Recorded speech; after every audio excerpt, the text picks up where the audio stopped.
Přál bych vám, aby vaše láska a štěstí vydrželo navždy. Abyste byli k sobě tolerantní, jeden pro druhého oporou.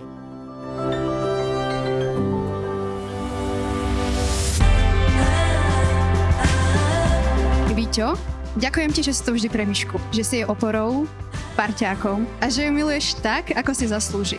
Stal se z tebe člověk, který mu dělá radost vymýšlet hezký věci pro ostatní lidi.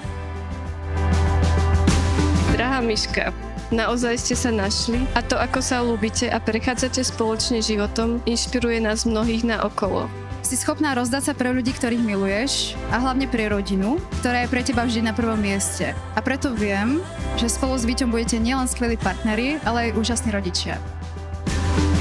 Láska, i přes rozdíly, kterých je v našem případě opravdu mnoho, se nebojím říct, že se k sobě hodíme. Doplňujeme se v oblastech, kde například ten druhý není silný a ovlivňujeme se navzájem životy tak, abychom spolu dokázali krásně a spokojeně žít.